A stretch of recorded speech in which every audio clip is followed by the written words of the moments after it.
The World Federation of Hemophilia Expanded Humanitarian Aid Program is an excellent start to getting much more substantial amounts of product into the developing world. But it can't be done and it can't be sustained without the governments of these countries. The Expanded Humanitarian Aid Program from the WFH will never be able to satisfy the total requirements for clotting factor within each country. That's the responsibility of the government of those countries. Many of these governments need to step up and provide some measure of clotting factor to their population in addition to the humanitarian aid program from the WFH. Medicine generally is an expensive activity. Treatment is expensive.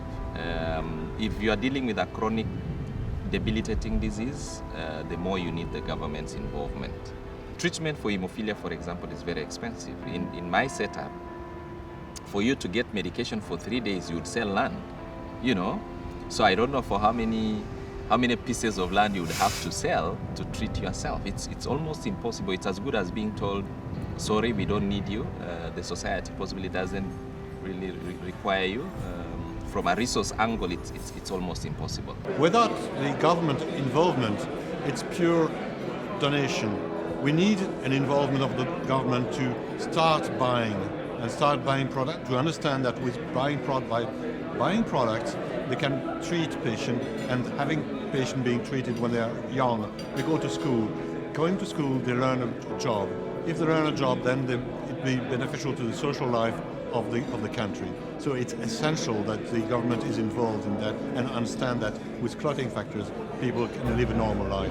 Et les facteurs anti-hémophiliques aujourd'hui vont être considérés comme des procédures, des médicaments d'urgence et pour beaucoup pas de tracasserie parce que c'était un contrôle avec le code de passation des marchés. Vraiment, ce sera bientôt pour nous décider.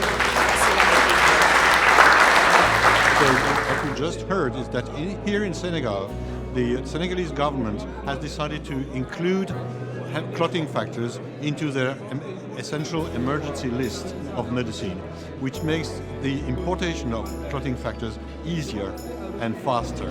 So it's a great achievement. It's fantastic when we see a government doing that. There are so many other governments which we have to persuade, and it's very difficult because obviously they have other tasks to perform. But here in Senegal, they seem to have understood. And I wish that in the other countries of the sub-region here in Africa, other governments will understand the same and will follow suit. It's really difficult to have a good program in the long time.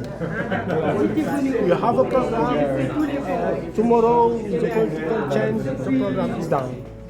Is there political change often? Exactly. But you're going to try every time. You have to, right? Exactly. There's no other choice. Exactly. You don't have a choice. It's a normal situation in Africa. Political change. Exactly. But we have hope. Yes. That the next is fine. We can have factories. We can have the... Yes. Always hope. Always hope. It is. Exactly.